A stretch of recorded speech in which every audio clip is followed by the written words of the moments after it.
Prêt? Très bien. Très bien, mesdames et messieurs. Je voudrais vous souhaiter la bienvenue à tous pour le tout premier épisode de Mango After Hours. Pourquoi Mango After Hours? Parce que nous avons le magasin Mango Tech. Nous le fermons les portes et nous l'accueillons juste ici, devant la caisse.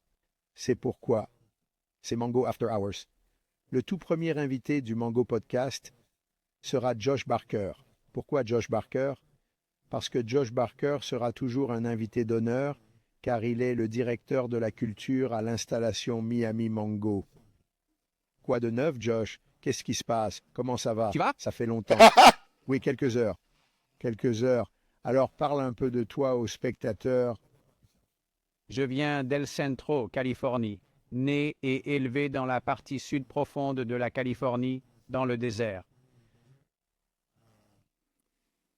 Vous savez, je suis dans cette industrie depuis environ 12 ans. J'ai commencé avec des membres de ma famille qui étaient déjà dans l'industrie et qui m'ont aidé après que je sois sorti de l'armée. Et j'ai eu l'opportunité de monter à Fort Bragg, Mendocino, et j'ai commencé à cultiver. J'ai travaillé pour un gars de Chicago qui, dans les années 70, a déménagé en Californie et a commencé à cultiver. Et il a eu une opportunité dans un de ces endroits, et j'ai pris le poste et je n'ai jamais regardé en arrière depuis.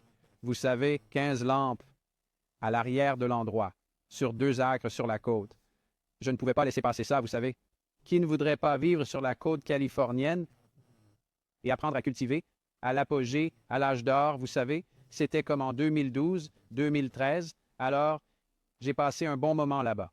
J'ai travaillé presque gratuitement pendant une longue période jusqu'à ce que je commence à recevoir un pourcentage de mon emplacement et ensuite, les gens de la ville ont commencé à entendre que j'avais une bonne éthique de travail et quand ils partaient en vacances, quand ils n'étaient pas là, ils me disaient « Hey, peux-tu surveiller mon emplacement? » Je répondais « Oui, bien sûr, je m'en occupe. » Finalement, j'ai commencé à gérer plusieurs emplacements et à entrer en contact avec beaucoup de joueurs dans le domaine et j'ai fini par me retrouver à San Francisco, travaillant pour une entreprise appelée Ease et un collectif que mon beau-frère et moi et ses partenaires étions en train de lancer et de faire fonctionner. Donc, nous avons fait une livraison. Nous étions le premier collectif à être en partenariat avec Ease en tant qu'opérateur de services de livraison collectif à San Francisco. C'était comme en 2014. Ease était une grande entreprise de livraison.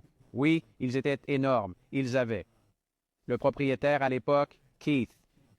Il a vendu sa première entreprise, une entreprise technologique, à Microsoft pour je ne sais pas combien de millions et de millions de dollars.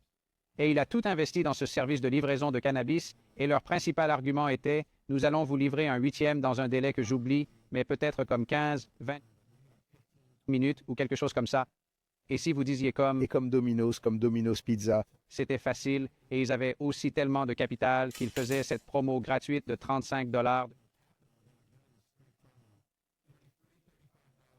crédit si vous vous inscriviez. Donc, chaque 8e le moins cher du menu coûtait 35 dollars. Alors vous vous êtes inscrit, vous avez obtenu une livraison gratuite en 10 minutes. Inscrivez-moi. Donc à ce moment-là, exactement, c'était tellement facile d'inscrire les gens et nous avons juste commencé à avancer et puis ils ont dit, hey, nous allons commencer à faire ça à San Diego maintenant, nous allons commencer à faire ça à là et nous avons juste parcouru l'État de haut en bas. Vous savez, en avançant rapidement, nous sommes arrivés à San Francisco, nous avions un bureau et nous cherchions à trouver plus de produits parce que nous ne pouvions pas suivre la demande et je suis tombé sur un gars qui se fait appeler Jay Knox et Jay Knox est devenu quelqu'un qui est un peu comme un mentor pour moi dans cette industrie et il m'a mis sur la voie. Nous avons commencé à traiter avec des gens dans le désert de où je viens à l'origine, essayant de monter ce grand projet massif. Ça n'a pas marché à la fin. Nous n'avons pas pu obtenir l'argent. Vous savez, je pense que nous sommes juste un peu novices. À l'époque, peut-être que vous pourriez dire cela et il a fini par me dire un jour, comme quand nous avons réalisé que le projet n'allait pas plus loin, il m'a dit, « Hey, tu sais, il y a un groupe à Sacramento qui est assez bien connecté et avec lequel je suis proche. Seriez-vous intéressé à venir travailler pour moi dans l'un de ces établissements dans un rôle de gestion? » Et j'ai saisi l'opportunité immédiatement. Donc, je me suis retrouvé ici à Sacramento. J'ai fini par aménager l'endroit. C'est un bâtiment de 80 000 pieds carrés qui a été découpé ensuite. Et c'était en 2019 donc, Break Time 1.0S. Skypack était la société d'origine pour laquelle j'ai commencé à travailler ici, quand le récréatif, vous savez, a explosé ici à Sacramento. Et c'était en marche, et ça se passait à ce moment-là, et nous étions prêts à manger des cookies à l'époque. Shurbinski, Grandiflora Genetics, un grand salut à tous ces gars, des gens formidables pour qui travailler. Et avec. Nous avions aussi, vous savez, des marques de rappeurs, nous avions Ben Baller, Selski, une légende de la Bay Area. Juste, beaucoup de ce groupe était, à mon avis, un groupe légendaire. Vous savez, ils ont commencé le Green Door à San Francisco qui était, comme à mon avis, le sommet des dispensaires dans la Bay Area. Je me souviens d'avoir fait des achats au Green Door. Quiconque a été en Californie et a fait des achats à San Francisco, dans la Bay Area, oui, a été ou a visité le Green Door. Ouais, directement au Green Door et comme un cultivateur, comme quelqu'un qui essayait de faire connaître son produit. Le Green Door était l'un des endroits les plus difficiles à intégrer. Ouais, je veux dire, à l'époque, ils avaient présidentiel violet, ils avaient les cookies originaux des Girl Scouts, ils avaient le Cadillac violet, vous savez, ils avaient le Gelato 33 avant que tout le monde ne sache. C'est comme l'apogée, le meilleur moment. C'est comme si vous arriviez avec vos sacs, ça, ils n'étaient pas de première qualité et tout. Ils disaient juste, vous savez quoi, mec, pas aujourd'hui, revenez la semaine prochaine, ce genre de choses. Mais oui, je veux dire, nous avons juste continué avec ça à Skypack. Et vous savez, ensuite, nous avons fini par construire une deuxième installation appelée Panoramique. Et ces deux installations sont toujours en activité. Et vous savez, un grand merci à toute cette équipe. Ils m'ont vraiment mis sur la voie dans cette industrie et j'ai toujours beaucoup d'amour pour eux. Et c'est un peu ce qui m'a conduit sur le chemin pour vous rencontrer. Génial, génial. Alors d'accord, nous avons un peu d'histoire de votre part. Vous avez commencé à l'époque à Fort Bragg. Tu as fait le truc du piège. Ensuite, tu sais, je dois revenir à ce que tu as dit, l'éthique de travail. Je peux certainement être d'accord avec ce que tu as dit d'emblée, que tu as une éthique de travail incroyable. Et laisse-moi te dire, c'est comme je dis aux gens, tu peux être la personne la plus intelligente de la pièce, la personne la plus talentueuse. Et si tu n'as pas d'éthique de travail, ça ne va pas se faire. Je préfère avoir une personne qui a une éthique de travail incroyable et qui est compétente. Et je ne dis pas que tu n'es pas compétent parce que tu es très compétent. Mais l'éthique de travail est un ingrédient clé pour réussir. Une personne qui pointe à l'entrée et à la sortie et laisse le travail au travail, à mon avis, ne va pas réussir. Et c'est une des choses que j'ai vraiment admirées chez toi. Et ce que j'ai aimé chez toi quand nous avons parlé pour la première fois et au fil des années où j'ai appris à te connaître, c'est ton éthique de travail indéniable. Tu es toujours le premier à arriver. Vous partez lorsque le travail est terminé pour la journée.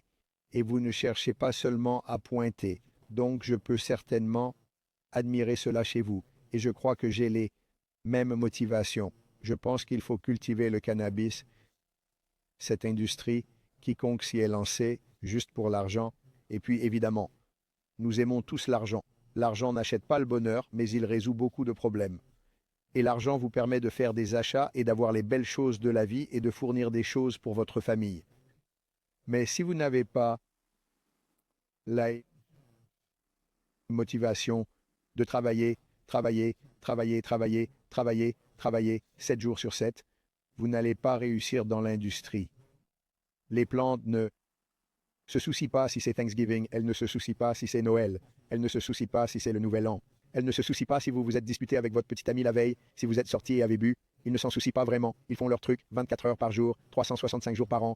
Donc je peux définitivement être d'accord que, vous savez, votre éthique de travail est l'une des choses qui m'a poussé à vous embaucher à l'établissement parce que j'ai vu cela en vous. Une chose que vous avez oublié de nous dire sur vous, c'est quand nous nous sommes rencontrés pour la première fois. Vous m'avez dit que vous étiez dans l'armée. Parlez-nous un peu de votre expérience dans l'armée parce que, et d'ailleurs, merci pour votre service. Vous savez, j'admire tous ceux qui sont dans l'armée. Merci pour tout votre service. Car sans vous, nous ne sommes rien. Vous savez, c'est les États-Unis d'Amérique. C'est le pays des braves et la maison des libres. Ou peut-être, à l'envers, la maison des libres, le pays des braves, quelque chose comme ça. Mais dans tous les cas, merci à tous les vétérans. Vous nous permettez de faire ce que nous faisons et de prospérer. Alors, parlez-nous un peu de votre expérience militaire. Oui, donc je suis sorti du lycée, eh bien j'étais au lycée et j'ai réalisé, vous savez, que ce n'était pas le meilleur moment économiquement à l'époque. C'était vers 2008-2009, break time 0.55, et je n'étais tout simplement pas assez mature à mon avis pour suivre la voie scolaire, vous savez, et l'armée était quelque chose qui était dans ma famille, principalement le corps des Marines. Donc, je me suis engagé dans l'armée. J'ai fait mon entraînement de base à Fort Benning, à Columbus, en Géorgie, école aéroportée, déployé en Afghanistan en 2010 avec la 173e Infanterie aéroportée. Vous savez, quand j'étais dans l'armée, je regardais en arrière tous mes amis. C'était à l'époque où les réseaux sociaux prenaient vraiment leur essor. C'est à ce moment-là que la FOMO est devenue une réalité pour moi. J'étais comme, oh la vache, mec, tous mes amis sont à San Diego en train de faire la fête, de passer un bon moment et de gagner de l'argent. Tu sais, c'est comme le moment idéal. Il y a des dispensaires qui apparaissent partout, tu sais, comme si le cannabis devenait une énorme affaire en Californie, surtout à San Diego. On était tellement habitués aux OG, mais maintenant, de nouvelles saveurs arrivent, en ville. Et je me souviens juste d'avoir parlé à mon beau-frère et il m'a dit, mec, on s'installe vraiment ici, tu sais, il y a beaucoup d'opportunités et tout ce genre de choses. Je savais juste qu'à la fin de mon temps de service, quand je reviendrais, ce serait quelque chose dans lequel je m'investirais. J'ai toujours eu une passion pour ça, tu sais. J'ai grandi avec ça depuis que j'étais vraiment jeune. Et oui, je viens juste de sortir de l'armée, je reviens vraiment dans un monde totalement nouveau. À un endroit où vous pouviez obtenir une carte médicale et aller chercher. Au dispensaire, c'était fou pour moi. Et je pense que j'ai dépensé tout mon argent. Tout de suite, vous savez, juste en fumant comme un fou, sans vraiment penser à mon avenir et à ce genre de choses. Donc, quand l'opportunité est venue d'aller à Fort Bragg, je l'ai saisi. Immédiatement, vous savez, je n'avais pas de direction à ce moment-là. Je n'étais pas quelqu'un de très agréable, vous savez. J'étais très irritable et parfois en colère, vous savez. J'avais comme cette animosité envers beaucoup de choses, beaucoup de gens et vous savez, cela m'a définitivement blessé, donc la culture du cannabis m'a vraiment sorti de cette phase de ma vie et vous savez, je sais que ma famille est tellement reconnaissante pour l'industrie et comment elle a évolué et que je fais partie de cela. Honnêtement, je suis juste l'une de ces personnes, aussi cliché, aussi ringard que cela puisse paraître. J'aime ça. Ça a vraiment changé ma vie, vraiment. Et cela a changé la vie de beaucoup de gens. Alors que pensaient de vos parents du cannabis avant? Qu'ils vous aient vu traverser cette transition? Je veux dire, je pense que lorsque j'étais dans la situation où je me trouvais quand je suis sorti pour la première fois, mes parents cherchaient juste à me réintégrer dans la vie civile, n'est-ce pas? C'était tout à propos de ce que je pouvais faire, comme... Et pour moi, j'étais l'un de ces jeunes têtes brûlées. Jeune gars, je me sentais intouchable, je me sentais invincible à l'époque. Donc mes parents cherchaient surtout quelque chose pour que je trouve une passion, vous savez, comme où, à quoi puis-je m'attacher, donc ils n'étaient jamais tellement anti comme mes parents sont laids. J'ai les meilleurs parents, j'ai eu la meilleure éducation, mes parents sont géniaux, et ils ne m'ont jamais détourné. Je ressens un peu la même chose à propos de mes parents, donc je pense que c'est important. Dans la vie des jeunes d'avoir, vous savez, de bons parents, et cela aide définitivement à façonner l'enfant.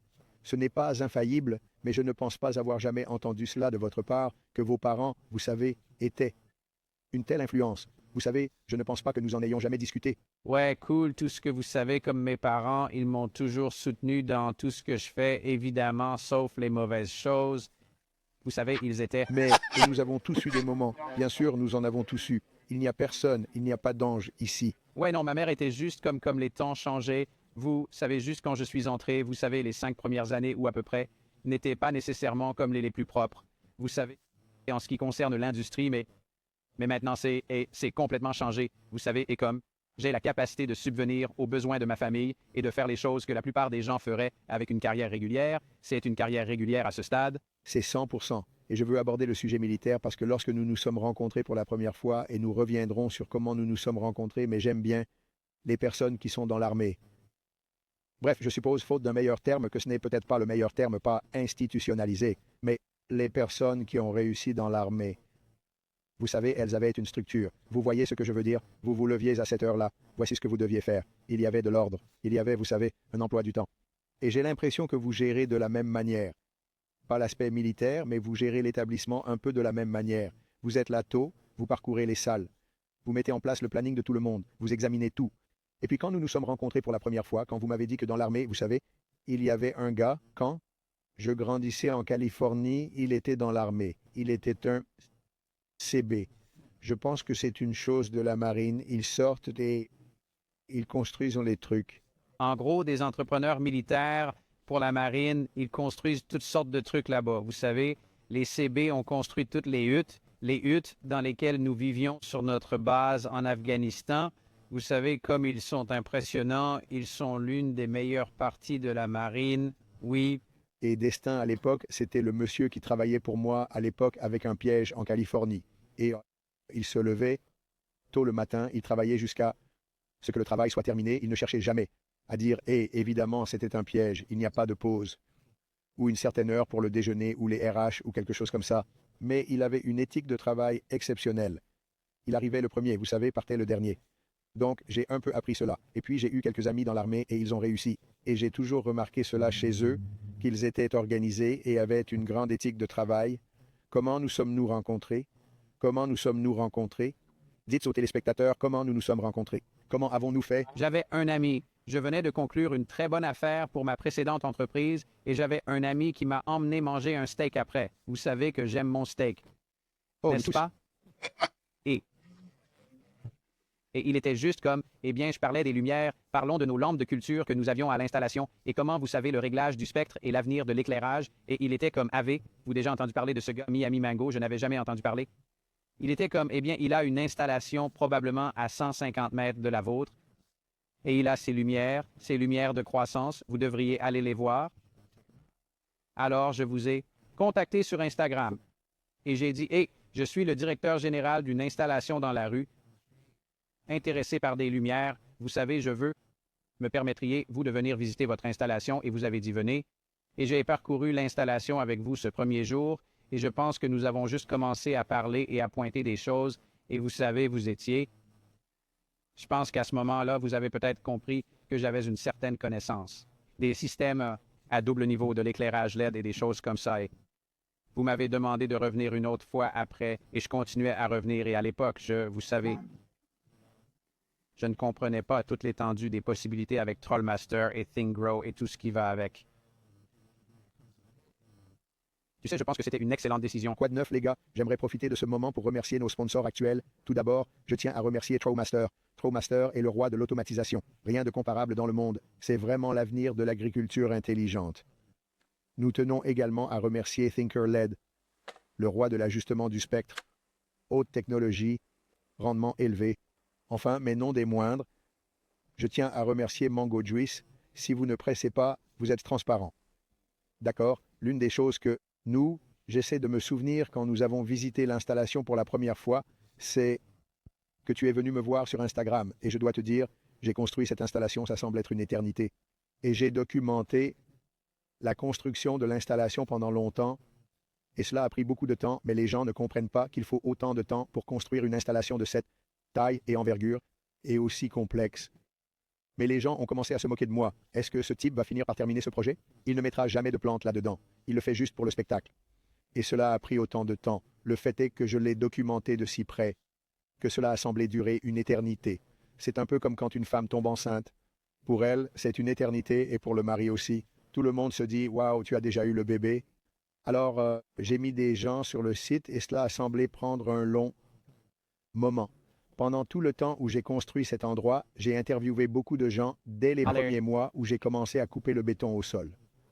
Tout au long, j'ai fait venir quelques personnes du Maine, quelques personnes autour d'autres États, des gens de toute la ville, et j'ai interviewé beaucoup de personnes qui étaient là. Quand vous interviewez une personne, vous apprenez un peu. Je n'ai jamais vraiment interviewé quelqu'un pour un poste de directeur de la culture. Donc, en interviewant des gens, vous apprenez un peu quoi demander, quoi chercher chez ces personnes. Et comme je l'ai dit, j'ai eu 2 longues années, 2 ans et demi pendant que je construisais cet endroit pour apprendre quoi chercher. Et comme je l'ai dit, une des choses que j'ai aimées, c'est que vous étiez dans l'armée. Quand j'étais en train de vous questionner, de vous interviewer d'une certaine manière, mais vous ne saviez pas que je vous interviewais, j'ai posé quelques questions sur votre installation, sur la gestion intégrée des parasites et des choses comme ça, et vous étiez très discret. Vous n'avez donné aucune information. Et c'est une autre chose que j'ai admirée chez vous parce que vous étiez loyal envers l'entreprise qui vous a embauché et vous a permis de progresser dans ce domaine. Alors j'ai dit, c'est quelqu'un que j'apprécie parce que si j'avais pu vous embaucher, vous auriez eu le même respect pour moi que vous aviez pour eux. Au fait, un grand merci à Skypack et Panoramique. Vous êtes une bonne équipe, je vous admire, Je vous apprécie. Et merci d'avoir traité ce jeune homme très bien, très équitablement. Il n'a que de bonnes choses à dire sur vous. Et je suis content de l'avoir. C'est un élément clé de mon arsenal. Mais de toute façon, une des choses que j'ai aimées, c'est que vous étiez motivé, concentré, vous n'avez révélé aucun des secrets, et j'aime ça chez vous. Je voulais juste vous le dire. Je ne sais pas si je vous l'ai déjà dit, mais je voulais juste... Oui, et cela a beaucoup changé depuis que je suis venu chez vous parce que nous partageons toutes les informations. C'est comme si on disait tout. Tout le monde doit... Je sais tout et je comprends totalement et je pense que c'est l'une de ces choses, n'est-ce pas, le dicton, et qu'il faut être à l'aise avec l'inconfort. Oui, je suis une personne très privée pour être ici devant la caméra. C'est comme merde, tu sais, comme si j'étais là maintenant, je suppose, tu sais. J'ai été sur Instagram pendant assez longtemps. J'ai été supprimé, je pense, c'est la 48e, 49e fois, en fait, la page du magasin. La page du magasin a été suspendue aujourd'hui pour fraude et tromperie. J'ai un groupe de gars qui sont après moi, ils ne m'aiment pas et ils veulent me faire tomber par la façon dont je suis, poursuivre Instagram, et ça va être un autre podcast entier à l'avenir. Voilà, restez à l'écoute pour celui-là, car ça va être intéressant. Mais de toute façon, oui, mon modèle ou ma devise, mon plan de jeu, mon arsenal pour Instagram a toujours été axé sur l'éducation. Et c'est drôle que tu en parles, car c'est justement le sujet de ce podcast. Ce podcast va porter sur l'éducation des gens sur la culture du cannabis et l'une des raisons pour lesquelles, évidemment, je suis dans l'industrie pour vendre des produits. Je vends des contrôleurs de Trollmaster, Breaktime. Je vends des lumières de Thinker LED, dont Trollmaster est la société mère. Il fabrique Thinker LED et ce podcast est le podcast Mango After Hours. Nous l'hébergeons au magasin Mango Tech, le seul de son genre au monde. C'est un magasin phare, c'est un magasin à la manière d'Apple. Des magasins hydroponiques dans l'industrie, il n'y a rien de tel. Et nous sommes une marque. Nous vendons d'autres marques, d'autres produits, mais nous nous concentrons principalement sur Trollmaster et Thinker LED. Et quel est le meilleur moyen de vendre vos produits? C'est d'éduquer le consommateur sur les produits. C'est pourquoi nous avons construit l'installation. Jason, le propriétaire de Trollmaster, et moi, tu sais, quand j'ai commencé à vendre équipement, parce que j'ai été évalué et je ne pouvais pas avoir de culture, vous savez, j'ai dit, vous savez, les gens veulent te voir cet équipement en chair et en os, ils veulent le voir fonctionner dans une installation commerciale. Je n'ai pas d'installation commerciale. Je ne peux pas simplement emmener les gens dans un piège, ça ne fonctionne pas. Et je ne peux pas demander à une installation commerciale de dire, hé, vous savez, j'ai ces gars qui viennent en avion de Nebraska ou, vous savez, Floride ou ailleurs, puis-je les emmener à travers votre endroit? Vous êtes le directeur de la culture à l'installation et vous voyez à quel point il est perturbant d'avoir un groupe de personnes, 4, 6, 7 personnes, vous savez, les emmener à travers l'endroit, vous savez, c'est chronophage, vous savez, ça prend 2-3 heures. Parfois, si je ne peux pas faire les visites, je vous demande de les faire. Et vous savez, parfois, il y retourne parce que je ne peux pas y aller. Et vous avez un emploi du temps, et ensuite, vous êtes très organisé. Et je t'appelle et je dis, hey Josh, je ne peux pas y aller, j'ai besoin que tu t'occupes de ça pour moi. Donc, ça met des bâtons dans les roues parce que vous avez planifié votre journée et ensuite nous devons faire une visite, mais c'est en quelque sorte une partie de la raison pour laquelle Nous devons nous adapter. nous devons nous adapter. Et je comprends, oui. Ça va m'énerver et je vais te faire des reproches pour ça. Non que, oh, tu fais yoké, ce que c'est tout le monde. Je vais être comme, oh, ça nous a coûté autant de main-d'œuvre, autant de personnes, tout ça. Oh, oui, je suis en retard d'une demi-journée. Tu sais, j'ai fait beaucoup de visites à Skypack aussi. Tu sais, ces gars-là sont amis avec tant de gens, célébrités, athlètes. Tu sais, s'ils étaient comme, oh, Jimmy Rollins, 2008, Breaktime, 0.5, scène MVP ou champion de la série mondiale, vous savez qu'il vient à l'installation. Je me disais que je ferais la visite, vous savez, j'étais comme un pistolet. Pas timide, non, non, non, pas timide, enthousiaste. J'étais enthousiaste à l'idée de faire toutes ces choses et donc comme j'ai aimé faire les visites, surtout dans notre installation parce que cela, C'est une pièce maîtresse, bébé. il n'y a rien de tel, ça brille, les sols sont propres, vous savez, je suis fier de tout montrer, j'étais toujours fier de montrer Skypack, je suis toujours fier de montrer l'installation de Mangue de Miami, c'est juste quelque chose que j'aime faire. C'est surtout pour moi, j'aime montrer aux gens parce que cela montre le dévouement de notre personnel. Vous savez, notre personnel notre personnel est génial. S'ils sont à nous, c'est comme un monde ou pas bon. Ils sont juste le meilleur personnel. Ils se soucient de leur travail, ils se soucient de l'apparence de l'établissement, ils se soucient de notre apparence lorsque nous faisons visiter l'établissement aux gens, et c'est ce dont vous avez besoin, vous savez.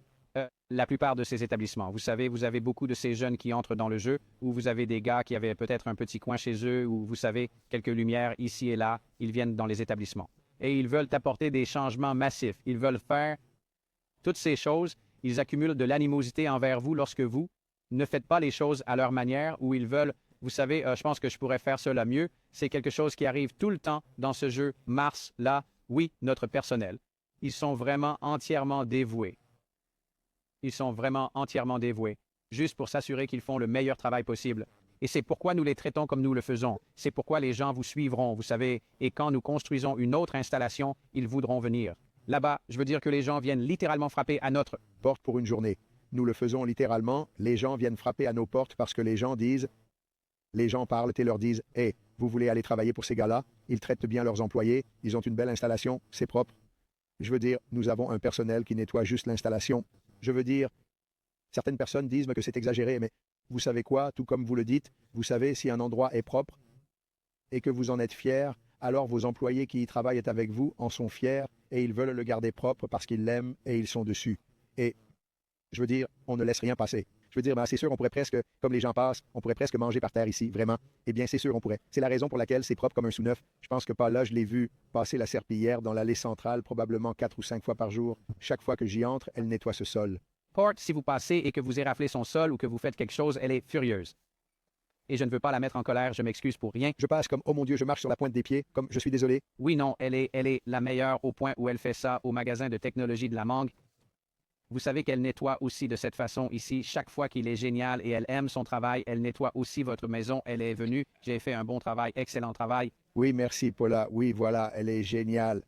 Avant de continuer, vous savez, j'aurais dû dire ça au début, mais au fait, je porte des lunettes parce que j'ai des lumières qui viennent de partout. Je ne sais pas si ça t'intéresse, mais si tu veux en porter certaines, je vais les vérifier. Je vais les vérifier. Au fait, celles-ci sont de Mangotech. Petit coup de pub sans honte, bébé. LED, lunettes spéciales. Ici, magasin spécial. Je sais que je n'ai pas Mangotech. l'air génial, mais Certainement. les lunettes font leur effet. Elles aident, tu les mets dans la salle de culture, ça aide Absolument. absolument et honnêtement, 6 ans et plus à une échelle commerciale à regarder des LED. Je sens qu'il a un peu avancé, donc c'est un mouvement intelligent. Le mouvement intelligent, mon ego, je ne sais pas si c'est LED, regarde mon Je téléphone tout prenais le temps. définitivement un coup. Oh oui, je dirais le téléphone. J'ai définitivement tout mis sur le téléphone. Alors, d'accord, nous avons couvert beaucoup de choses sur votre parcours et votre éthique de travail et des choses comme ça à l'installation. Et puis dites-moi comment. Au fait, j'aime aussi dire à tout le monde une autre chose que j'ai aimé chez vous, car c'est important de le mentionner. Quand je vous ai un peu interviewé, vous avez toujours été très honnête et vous m'avez dit que vous travailliez dans la rue et littéralement, maintenant que je le sais, c'est vraiment à 2 pas. Je veux dire, je pourrais presque lancer une pierre à cet endroit parce que Sacramento, c'est une mecque des installations de culture. Nous sommes situés dans le district 6 où il y a 2,5 millions de pieds carrés de canopée. Nous sommes entourés de culture. Quand vous conduisez autour du district 6, il y a généralement une petite odeur de cannabis. On pense que c'est une moufette, mais ce sont vraiment toutes des installations commerciales. Quand vous êtes venu pour la première fois, vous m'avez dit, écoutez, je gère une culture de 700 lampes qui est double, étagée avec LED, et puis je suis le gars qui le gère réellement. Tu as toujours été honnête. Tu n'as pas dit, tu n'as pas essayé de te faire passer pour le grand patron. Tu as dit, je ne suis pas le directeur de la culture. J'ai un directeur de la culture qui est mon ami. Et je l'admire. Il m'a bien traité, il m'a beaucoup appris. Mais je suis le gars qui est sur le terrain. Et en fait, tu es le responsable de l'étage, tu le gères. Je n'ai aucune idée de la gestion des cultures. Ou comment ça s'appelle? L'automatisation, l'alimentation automatisée. Tu as toujours été honnête. Et même si je construis une installation avec 750 lumières entièrement automatisées pour l'irrigation, ce que tu as dit, vous pouvez arroser au fait. J'ai engagé des arroseurs manuels. Je me moque toute ma vie des arroseurs manuels et je vends des contrôleurs d'irrigation pour irriguer et j'ai fini par embaucher un arroseur manuel. Qu'en pensez-vous? Mais bon, de toute façon, vous avez été très honnête et j'aime ça aussi car j'ai pu passer outre cela parce que vous pouvez gérer une installation de 700 lumières et la maintenir en fonctionnement. Et puis la façon dont vous m'avez dit que l'installation fonctionnait, c'était avec des larmes courtes, des tonnes de clones et cela devait se produire sinon tout serait retardé. C'est une personne qui avait, vous savez, un régime programmé et cela remonte à la pensée militaire. Vous savez, tout devait se passer. Que, que, que vous soyez prêt ou non, que vous ayez passé une mauvaise journée, cela se faisait quand même. Alors j'ai vraiment regardé là-haut et j'ai dit, vous savez quoi, peu importe quoi, ces gars ont une éthique de travail. L'irrigation peut leur être enseignée. Vous savez, vous ouvrez littéralement des vannes et vous savez, remplissez des réservoirs et des choses comme ça. Alors ça ne m'a pas dérangé parce que nous pouvons tous apprendre. Tu avais ça, tu avais la capacité d'apprendre les systèmes aqua, les systèmes hydrauliques et tout ça. Tu peux le faire sur ton téléphone comme si de rien n'était. Je veux dire, tu peux. Ouais, je veux dire, au début, c'était un peu intimidant. Tu sais, je me souviens d'être là et comme le contrôleur et juste être comme wow, tu sais, comme c'est vraiment génial. C'est tout ce que j'ai toujours voulu. Tu sais. Mais il m'a fallu un peu de temps pour me familiariser avec tout. Mais maintenant, je veux dire, une fois que tu commences vraiment à jouer avec le Hydraulics Pro, c'est vraiment simple. C'est tellement simple et c'est complexe, mais c'est simple. Tu sais, tu peux faire tout ce dont tu as besoin depuis ton téléphone.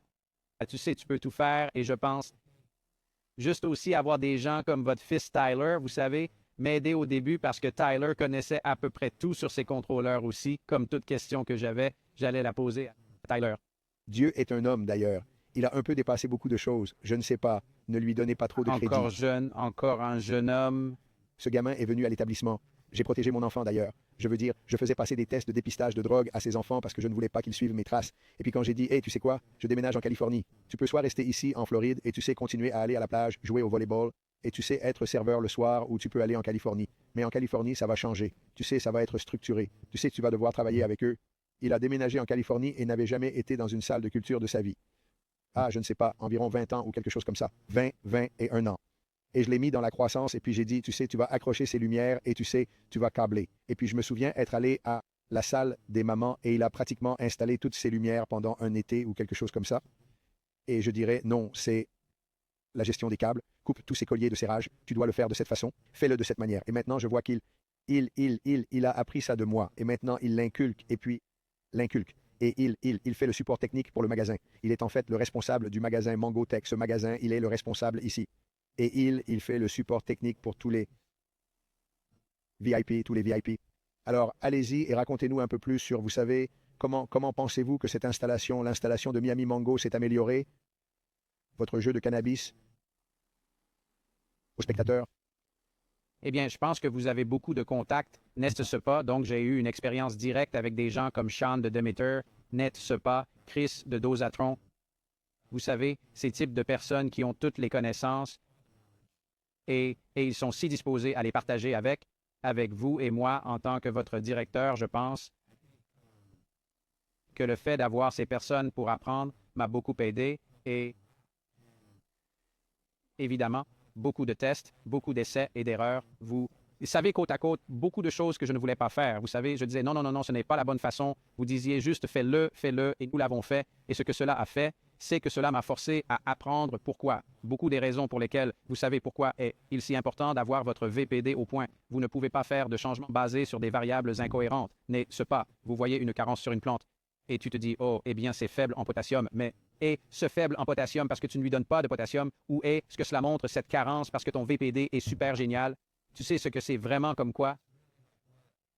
M'a entraîné dans ce terrier de lapin et honnêtement, j'en suis arrivé au point où c'était comme si tout était un défi. Tu fais de tout un putain de défi et tu sais que tu le fais. Je fais ce genre de conneries, je le fais. Tu es juste comme quoi? Tu ne peux pas le faire, quoi comme?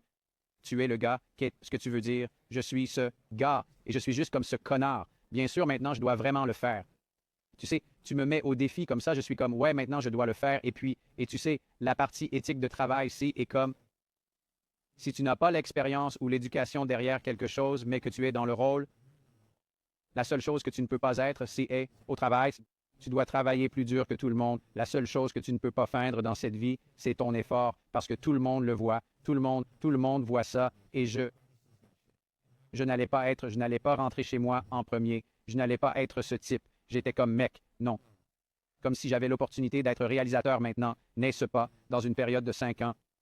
Je suis arrivé au sommet de la culture.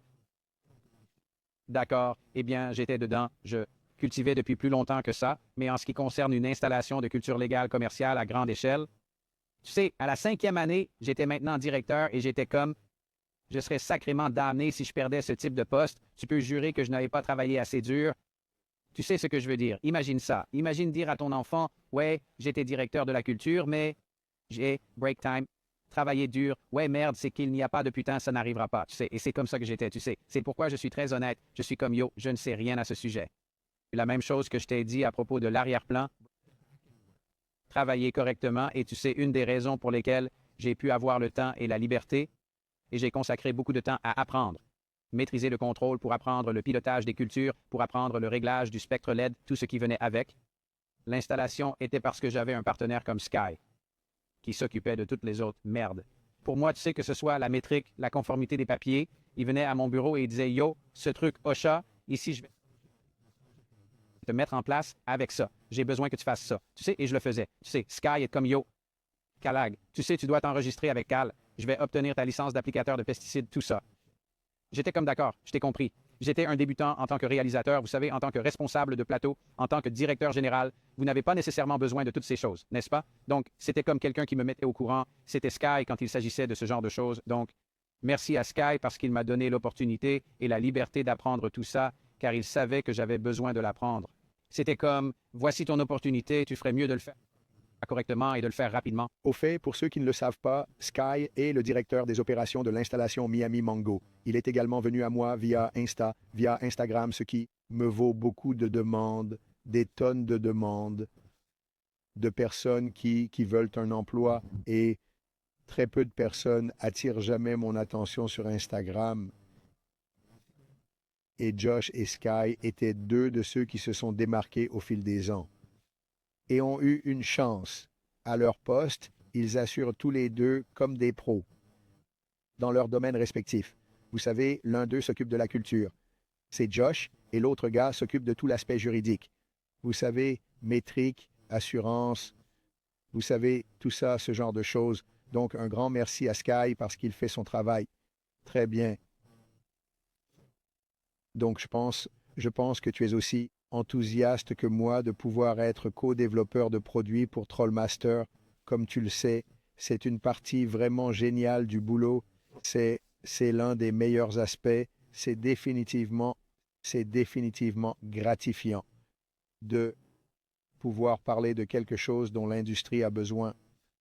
Un peu en discuter avec les ingénieurs de Trollmaster et voir le CAD, le design CAD, le travail, et ensuite obtenir les prototypes, et ensuite jouer avec eux, vous savez, Nick choisissant, ou vous savez, obtenir votre retour, mon retour. Et vous savez, je sais que nous avons plusieurs discussions où il y a WhatsApp, où il y a un groupe de discussion Instagram, ou juste des textos ou quoi que ce soit que nous ayons, et tout le monde travaille ensemble pour pouvoir développer les produits que beaucoup de l'industrie utilise aujourd'hui. Et vous savez, Trollmaster est le plus connu, contrôleur le plus utilisé dans l'industrie du cannabis à travers le monde, mondialement. Et les LED Tinkerers ont définitivement grandi dans cette industrie pour devenir l'un des leaders dans les lumières LED pour l'industrie du cannabis, dont le réglage du spectre a fait des merveilles pour nous. Et nous n'entrerons pas trop dans le réglage du spectre car cela fera l'objet d'un podcast à part entière que nous discuterons plus tard. Dis-moi, quel est l'un de tes équipements préférés de Trollmaster? Assorti que tu aimes bien, que tu apprécies vraiment. Les aérofins. Je savais que tu allais dire ça. Tu dis toujours. Donc, je dis que les ventilateurs à flèche sont l'un de mes produits préférés, juste parce que c'était un tel casse-tête de gérer. Les énormes Patterson et tout ce genre de choses, et les Schaeffer et des trucs comme ça. Je suis tellement fan des ventilateurs à flèche. Premièrement, tu es silencieux. Ils sont silencieux. Tu sais quoi, tu peux vraiment avoir une conversation dans les pièces avec ces foutus ventilateurs. C'est tellement difficile de parler dans certains de ces groupes de filles. Tu sais, à la fin de la journée, ta voix est partie. C'est comme un Cessna. C'est comme, j'appelais ces trucs des Cessna, comme un Schaeffer, comme un Cessna. C'est juste que tu ne peux pas vraiment parler dans les salles de culture. Tu sais, c'est comme, tu sais, non parce que tu cries, avec toi, c'est une putain de compétition de cris. C'est comme un va-et-vient. Je ne pense pas que cela ait quelque chose à voir avec les ventilateurs. Juste fort, fort et fier, bébé, fort et fier. Mais oui, mais le flux d'air en général, n'est-ce pas? Mais qu'avons-nous appris sur le flux d'air, n'est-ce pas? Oui, nous avons appris sur le flux d'air. Nous l'avons appris à la dure, mais de cette façon, nous avons appris le plus. Oui, comme je l'ai dit, quand j'ai conçu cet endroit, j'ai dit, tu sais, évidemment, Beaucoup d'entre nous, tu sais, moi y compris, et tout le monde, tu sais, nous voyons ce que ces autres personnes que nous admirons, regardons, voient ce qu'elles utilisent, et puis nous voulons un peu utiliser les mêmes choses, et puis tu sais, nous les utilisons peut-être d'une certaine manière ou d'une autre qui, tu sais, dans notre esprit va fonctionner. Et puis parfois, vous savez, ça ne fonctionne pas comme nous pensions que cela allait fonctionner, et cela arrivait souvent dans l'installation. Vous savez, c'était ma première installation commerciale que j'ai conçue et construite, et beaucoup de choses étaient formidables, mais il y avait certaines choses qui ne fonctionnaient pas vraiment comme je l'avais prévu. Et nous avons appris de cela. Et vous savez, comme l'une des choses que nous avons dites, le flux d'air, vous voulez avoir beaucoup de ventilateurs, mais pas nécessairement beaucoup d'air rapide qui traverse la feuille. Vous savez, nous avons fait beaucoup de recherches, beaucoup de douleurs et de souffrances, beaucoup d'humidité là-bas, parce qu'il y a une chose telle qu'une trop grande respiration qui assèche la plante. Vous gaspillez des nutriments. Vous tournez en rond, essayant de déshumidifier la pièce. Donc, les aérofans ont définitivement changé la donne pour nous parce que nous avons beaucoup de ventilateurs, mais nous pouvons les atténuer à une certaine vitesse. C'est ça. Nous pouvons les regrouper, nous pouvons les régler pour fonctionner avec le mode pulvérisation. Ils sont à basse tension, le moteur EC, donc ils ne consomment pas beaucoup d'ampérage, et le regroupement est vraiment très efficace. Je ne pense pas que vous ayez une zone spécifique de la pièce qui ne reçoit pas autant de flux d'air, ou peut-être qu'il y a une poche de chaleur dans votre conception et vous ne pouvez tout simplement pas changer cette partie, eh bien, regroupez simplement ce ventilateur spécifique pour qu'il soit allumé à 15% de plus que le ventilateur à côté, et ensuite aussi avec la possibilité, une fois que vos lumières s'éteignent, de les atténuer et d'être sur une sorte de contrôle de vitesse du ventilateur. Vous savez, c'est comme diriger la culture avec le vent. Vous avez raison, en fait. Non, ne vole pas ça. Cool. Non, je dis que l'ajustement du spectre est la direction des cultures au-dessus des racines. Je te laisse celui-là. Ça n'allait pas décoller, mais c'est pas grave. Mais oui, je veux dire, je pense que le ventilateur Arrow est juste une excellente option personnalisable dans votre salle de culture et c'est quelque chose que je pense que la plupart des cultivateurs n'ont pas nécessairement les grands espaces comme nous, mais si vous en avez, si vous êtes un cultivateur commercial et que vous savez que vous cherchez à ajuster le flux d'air et à pouvoir le personnaliser un peu mieux, je pense que le ventilateur Arrow est une excellente option. Et au fait, pour ceux d'entre vous qui regardent aujourd'hui ce podcast, le principal objectif de ce podcast sera éducatif et nous allons décomposer des produits spécifiques de Trollmaster et ThinkGrow. Et la raison pour laquelle j'ai invité Josh sur ce podcast en premier lieu est que je veux que les spectateurs apprennent à le connaître, découvrent son parcours, son expérience. Je suppose que vous pourriez dire son influence, pour ainsi dire, pour dire, vous savez, pour montrer aux téléspectateurs qu'il sait de quoi il parle et le genre d'histoire qui existe entre lui et moi et son histoire avant cela.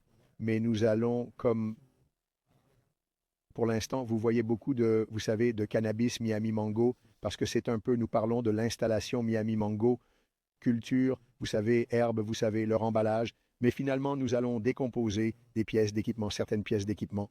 Comme vous savez, quand nous faisons un autre podcast éducatif où nous allons parler des aéroventilateurs, nous allons décomposer les aéroventilateurs. Vous allez voir un aéroventilateur ici sur la table et nous allons en parler. Nous allons également mettre un lien sur ce podcast qui va montrer Tyler, mon fils, faisant un tutoriel sur comment connecter correctement ces ventilateurs avec le Trollmaster et les faire fonctionner, vous savez, en les atténuant et en les regroupant et toutes sortes de choses. Donc, le principal objectif du podcast Mango After Hours sera éducatif à propos de Trollmaster, penseur de produits. Le second sujet portera sur la culture. La culture et le troisième concernera les problèmes de l'industrie. Les problèmes de l'industrie que nous aborderons comme, vous savez, être supprimé d'Instagram et des choses comme ça, ainsi qu'une multitude d'autres sujets, vous savez, la criminalité, vous savez, le cambriolage de vos installations. Et enfin, nous pourrons faire des podcasts sur la narration, vous savez, juste. Montez ici avec un groupe d'amis et simplement discuter. Discuter de votre vie, des expériences de vie qui se sont produites, vous savez, avec des armoires, qu'elles soient bonnes, mauvaises ou neutres. Nous allons avoir ça. Nous allons nous amuser un peu avec ce projet. Josh sera un membre honoraire, vous savez, de ce podcast. Il viendra souvent ici. Finalement, j'amènerai mon fils Tyler ici et nous verrons où ce podcast nous mènera. Vous savez, nous verrons où ce podcast nous mènera. Mais je voulais vous remercier d'avoir pris le temps de venir et de le partager avec moi. Je suis sûr que nous en aurons plein d'autres. Oui, bien sûr. Et l'installation a l'air géniale en ce moment. Super, mec. Donnons un peu d'amour discutons de l'amélioration parce que, comme je l'ai dit, vous savez, nous Cette installation nous a lancé beaucoup de défis. Comme je l'ai dit, c'est la première fois pour moi de travailler dans un environnement commercial qui devait... Je suis passé de, vous savez, piégé, vous savez, dans un garage et je suis entrepreneur général de métier. Vous savez, j'ai construit des installations, vous savez, j'ai construit de nombreux pièges dans ma vie, mais jamais à cette échelle où je suis passé de, disons, vous savez, 70, 5000 watts à, vous savez, 800 000 watts, pour ainsi dire. Et il y avait certainement beaucoup de choses sur lesquelles toi et moi nous disputions souvent, mais de manière constructive. Tu sais, nous nous sommes assis par terre. Je me souviens qu'à 5 ans, nous secouions la tête, comme tu sais, nous ne pouvons pas comprendre cela. Nous avons traversé beaucoup de douleurs et de souffrances, mais j'ai toujours eu foi en toi et j'ai dit, nous allons trouver une solution. Nous avons développé la gamme de nutriments à partir de zéro dans cette installation. Cela nous a presque brisé. Cela nous a brisé. C'était brutal. Nous allons nous reconstruire. C'était brutal. Nous avons suivi quelques leçons de chimie, comme je ne savais pas qu'il y avait... Je veux dire, je ne sais pas. Certains d'entre vous le savent peut-être. Peut-être que vous le savez. Je ne savais pas qu'il y avait différents types de pH, tu sais. Tu sais, l'hydroxyde de potassium, le bicarbonate de potassium, le silicate de potassium. Je ne savais pas. Je pensais, tu sais, qu'il y avait juste un pH dilué comme GH et un pH qui était 5 fois plus fort. Tu sais, à l'avance. Tu sais, je viens de dire que l'avance, c'est la meilleure partie, Dieu. Ce pH est comme 5 fois. Tu ne... Ils étaient tous juste, tu sais, nous avons tous juste fait un réservoir de l'eau, et puis à la toute fin, ajouter un peu de pH, tu sais, pH vers le haut ou vers le bas, et c'était tout. Mais avec ces systèmes d'injection, Vraiment, les systèmes d'injection, il est vraiment important de savoir quel type de pH vous utilisez, que vous l'injectiez au début ou à la fin. Et je me souviens de cette fois où je suis entré dans l'installation. Je veux dire, souviens-toi, comme nous avions l'habitude de secouer la tête. Je veux dire, j'avais l'habitude d'entrer dans la salle de séchage et de dire, cette putain de weed est dure. On dirait que c'est du PGR. Et tu sais, et nous n'utilisons pas de PGR, mais ça ressemble à un PGR. C'est putain de dur comme, j'avais l'habitude de l'appeler, comment tu appelles ça? Astéroïde? Astéroïde. Astéroïde. Donc ça ressemble à un putain d'astéroïde. C'est rond. Tout se ressemble. Ça sent un peu la même chose. Dur comme de la pierre. Il faut le presser pour le sentir. Vous savez, nous n'avons pas pu comprendre. Mais maintenant, l'installation a subi des transformations. Et je pense que l'une des plus grandes avancées a été d'obtenir les nutriments. Au fait, le jus de mangue devrait être libéré. Cela nous a pris du temps, mais nous avons déchiffré le code.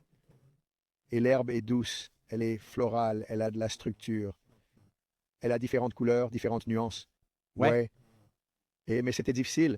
Et vous savez, nous avions l'habitude de secouer la tête, de nous disputer, et vous savez, de jeter des trucs contre le mur, des spaghettis contre le mur, et de voir... Nous le faisons à l'échelle commerciale. Oui, c'est vrai, nous faisons tout à l'échelle commerciale. Tous les tests que nous faisons, ils nous lancent une lumière. Nous le testons avec... Nous le testions. Tu sais ce que sont les ICL, n'est-ce pas? C'est comme les tester, tu sais. Tout pourquoi? Parce que les producteurs commerciaux vont acheter ce truc. Nous devons le faire. C'était une installation. Elle avait été construite pour nous tester. De mon point de vue, c'est nul. Oh, je détestais ça. Mon Dieu, je détestais ça. Mais je pense que tu comprends maintenant que nous devons le faire. Mais tu le détestes toujours parce que ton principal objectif est de faire gagner de l'argent à l'installation. Tu sais, produire, tu sais, des revenus, des revenus, des revenus. Et quand je viens et dis, hey, voici ce que nous allons faire. Nous allons faire un comparatif ici et un comparatif là-bas. Tu sais, l'un d'eux va perdre, l'autre va être bon. Mais nous avons appris, tu sais, nous avons appris et nous devons partager cette information avec, tu sais. Donc nous allons souffrir, mais nous ne voulons pas que le consommateur souffre. Je ne sais pas, c'était juste à la fin de la journée un peu d'ego, n'est-ce pas? Allons-y, je suis comme, allez mec, ce n'est pas cool. Mais ouais, tu as raison à 100%, ça a marché. Je veux dire, nous sommes à un point maintenant où tout semble si bien à l'installation. Vous savez, la gestion est au point sur tout. Vous savez, un grand merci à Adrian John Cope, le personnel déchire, Ruben, vous savez, tout le monde là-bas assure. Un grand merci à René. Donnons à René un petit... Oh mon Dieu, elle s'en soucie, nous nous en soucions. Au fait, René est la secrétaire. Je t'ai donné un coup de chapeau, mais ça va s'arrêter. Oui, ces deux-là ont des bureaux côte à côte et je les entends se chamailler. Nous avons vraiment une super équipe à l'installation. On s'amuse tous bien, on se taquine tous. On a aussi capture à l'arrière. Il va lancer le filet. Capture, capture. Oui, que fais-tu là-bas? Oh mon Dieu, oui, c'est vraiment, j'aime ça. Je pense que c'est vraiment un endroit amusant pour travailler. Nous avons un excellent environnement de travail. Tout le monde s'entend bien, vous savez, et c'est juste un témoignage de tout ce que nous avons. Un excellent personnel, une excellente installation. Je pense que nous avons une excellente propriété, vous savez, un excellent leadership. Et je pense que lorsque tout cela se réunit, vous savez, cela devient formidable. Cool. Eh bien, un grand merci à l'équipe de Miami Mango Cannabis. Vous êtes solides. Vous êtes les vrais MVP, vous savez, à 100%. Vous nous faites bien paraître. Vous savez, j'apprécie tout le monde. L'équipe est là tôt le matin. Ils partent quand le travail est terminé.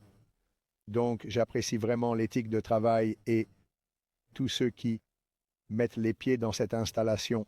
Parce que vous, comme je l'ai dit, vous êtes les vrais MVP et vous faites le spectacle. Oui, à 100%. Cool. Comment avons-nous fait? 50? 50 minutes? Malade. Plutôt bien. N'est-ce pas? C'est bien. D'accord. D'accord. Allons jouer au poker.